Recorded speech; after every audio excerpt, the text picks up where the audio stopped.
So you have a divorce. Congratulations. You just got divorced. My name is Megan Truick, and I am one of the estate planning attorneys here at the law office of Bryan Fagan.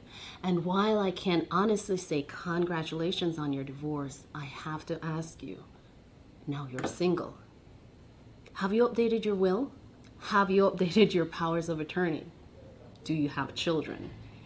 If any of those answers, if the answer to any of those questions is no, then I'm asking you, please update your will, please update your estate plan. And if you do not have a will or an estate plan, now you definitely need one. For instance, if you're divorced and you have children, then you have to decide, okay, I have children, did I get any assets from the divorce?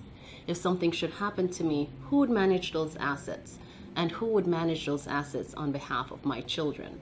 If you have minor children, then definitely one of two things will happen.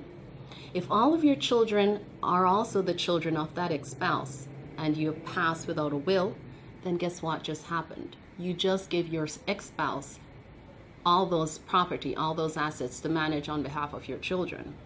If you just divorce that person, then I can say that you may not necessarily want that person to be the decision maker for your assets, and definitely not the decision maker to use those assets for the benefit of your children. And therefore, you need an estate plan, you need a will. In that situation, you may need a trust so that you can designate who that trustee is going to be to manage those assets on behalf of your children.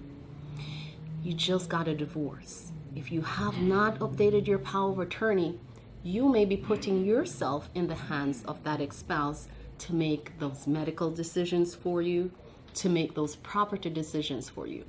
And if your divorce is like the typical divorce, that relationship may have soured beyond the point where you may not want that individual making those decisions for you. If you're single, and if you have no children, you've just gotten a divorce, who is going to make those decisions for you in the first place? Fortunately for you, if you have a parent that's alive, maybe that person will step in.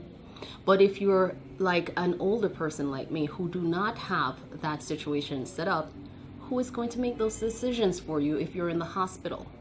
Without a will, without updating your estate plan, without updating your power of attorney, you may be now putting yourself in the hands of that ex-spouse. That might not be where you want to be. If you want to know more about topics like these, you may decide to attend our webinars, which is usually on every first Thursday of the month, usually around 6 o'clock, or you may go to our website at www.bryanfagan.com for more wonderful and informative videos like this, or you can look at our blogs or other informational material. Thank you very much for joining me. My name again is Megan Truick.